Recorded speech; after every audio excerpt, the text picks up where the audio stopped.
Күгәрсен ері бик күп күренекле, ардаклы шәхестәрҙең тыуған төйәге.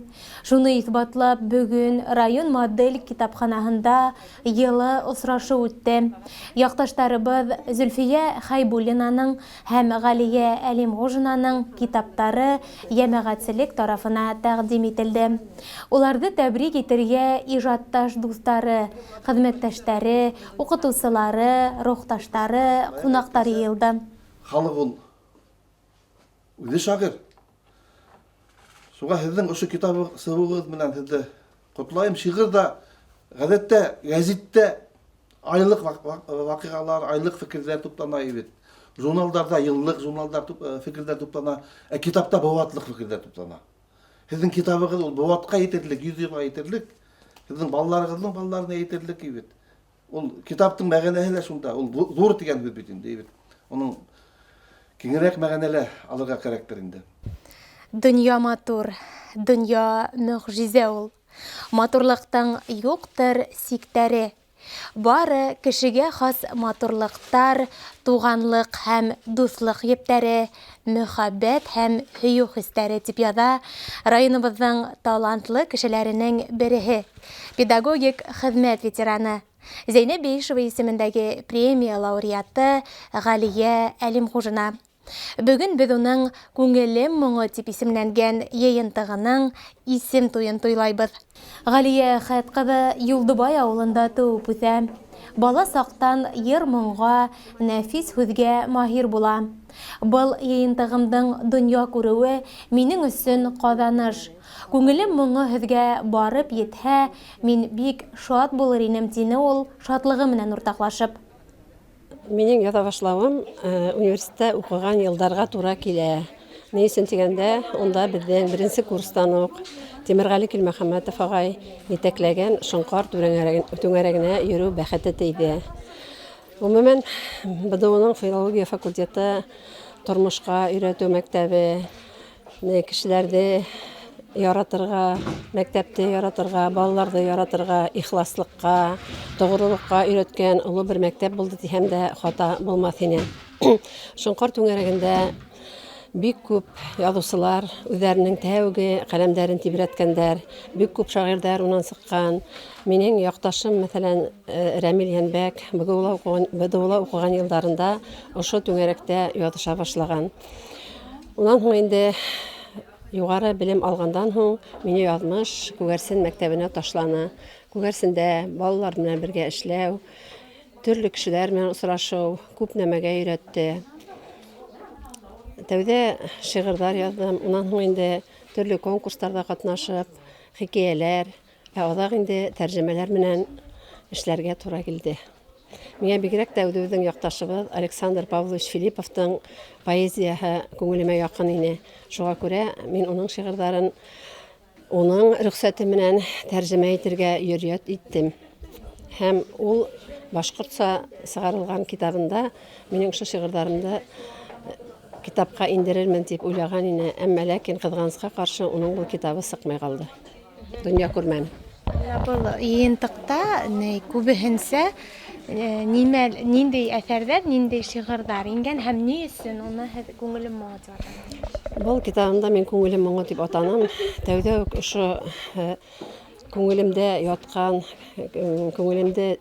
күңелемә яҡын булған кешеләр тураһында яҙыу, уларҙың яҙмыштарын асып биреү, уларҙың ҡайғы хәсрәттәрен, ҡыуаныс шатлыҡтарын кешеләргә еткерергә теләнем. Был китабымда минең ҡәрсәйем Фатима Шафиҡ ҡыҙы һәм өләсәйем Мәрхәбә Михраметдин ҡыҙының, бына улар бит инде тол ҡатындар, уларҙың тормош иптәштәре 42-нсе йылда икеһенең дә һуғышта батырҙарса һәләк булған. Ҡәрсәйемдең ағаһы хәбәрһеҙ юғалған, һәм атайым һуғыш балаһы. Шул атайым тураһында 2 шиғырым донъя күрҙе инде ошо китабымда. Мин Күгәрсендә 29 йыл йәшәү дәүерендә Күгәрсен халҡынан бик күп нәмәгә өйрәндем. Бигерәк тә баҡса урамында йәшәгәндә күршеләрем Рәүлә апай, Бибинур апай, Фәриҙә апай, Зәкиә апай, Шәмсебәйҙәр апайҙар миңә оло терәк булдылар. Һәм ошо күршеләрем хаҡында яҙырға теләгем дә бар ине, һәм ошо теләгемде лә тормошҡа ашырҙым. Ә шиғырҙарымдың күбеһе тыуған яҡ тураһында. Шагыйрьләр китте күбәеп, белһә лә, белмәһә лә, мәгънәһе йөкмәткеһе булһа ла, булмаһа ла, шакы-шоқы шигырьдәрен әвеш-тәвеш китереп, шагыр-шыгыр йөреп ята китап сыгарам тәеп. Шагыйрьләр тирә-ягымда, уң ягымда, һул якта сәйле-бишле китаптарын йөкмәп йөрөтеп хата. Бәсен ебәреп шигырьдең, ебәреп телдең хутын, һич тоймай күңел газабын, өстәмәй йөрәк утын. Шагыр-шыгыр һүз бутҡаһын шигырь дип яҙған була. Агас шағир арҡаһында донъя сүп сарға тула. Әрһеҙҙәргә донъя асыҡ, әрһеҙҙәргә йәшел ут. Шағирмен тип йөрөй бирә, ундайҙарға кәртә юҡ. Шағирҙәр китте күбәйеп, донъяны шиғыр баҫты. Шиғриәт, намыҫ, матурлыҡ беҙҙән йәйәүләп ҡасты. Бына мин дә ултырам бит, кешене тәнҡит ҡылып, рифмалар теҙгән булып, шиғыр яһаған булып, ҡуй инде. Зөлфиә Ниязбәк ҡыҙының шиғырҙары тыуған яҡҡа һоҡланып яҙылған. Үҙенең тормош тәжрибәһенән сығып, донъяға, төрлө проблемаларға ҡағылышлы тәрән, тоз фекерҙәр менән ижад ителгән. Ул юғары категориялы уҡытыусы, мәғариф алдынғыһы, Зәйнәп Биишева исемендәге премия лауреаты. Бөгөнгө көндә уның 8-нсе китабы донъя күргән. Мында безнең Ғәлия апайда килгән икән. Ул безне 5-нче класста үзенең ҡул астына алған иде. Безнең класс җитәкчесе булды. Соңғы йылларда бик күргәнем юҡ, Ғәлия апай, сезне исәнлек телим тағында сезгә рәхмәт. Менә ул рус теленнән уҡытты, бик матур итеп сөйләй иде, матур итеп дәресләрне алып бара иде. Аның да йоғонтосы булғандыр инде ул минем теге языусы булырға. Шунан мин бәләкәй класста уҡығанда Рөҡәйә апайға шул ҡәҙәр аның дәресе миңә ошой торған иде, шуға уҡытыусы булып киткәнмендер инде. Шунан менә уҡытыусыларыма да зур итеп рәхмәт. Шул китаплар уҡырға ярата идем, шул шуңа дадыр инде, шул языу эшенә тотонғанмындыр инде. Шул ауылым турында язам, тарихта ҡалсын дип, шул китапны шығарам да үзем нәшер итеп, хәйер итеп таратып бирәм инде. Менә кемгә кирәк, читтән дә ҡайтып алалар, рәхмәт зур итеп аларға. Дус сүзе ул бер сүз генә, ләкин бик тә мәғәнәле. Килеп торсын килән шулай матур сүзләр сәләме. Дуслар белән аралашсаң, жанға рәхәтлек бирә. Яғымлы сүзләр ишетсәң, күңелгә көч, дәрт керә. Бу җирдә без ҡунаҡ ҡына, торыйҡ хәлләр белешеп, жайы шыҡса ҡунаҡ булып, күңелле аралашып.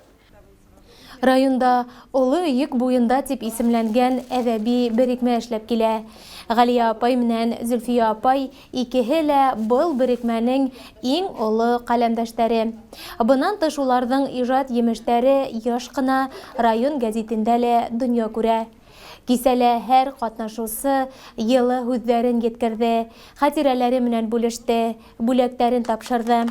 Йәнбикә төркөмө Зөлфиә Ниязбәк ҡыҙының шиғырын уҡып ишеттерҙе, ә Ғәлиә Әхәт ҡыҙының шиғырын йыр итеп башҡарҙы. Ҡыйға, ҡыйға, таныш тауыштары, ҡырҡ айҙары ҡайта йөрөмә, ҡара көҙҙә йылы яҡҡа китеп, ниңә ҡайта улар?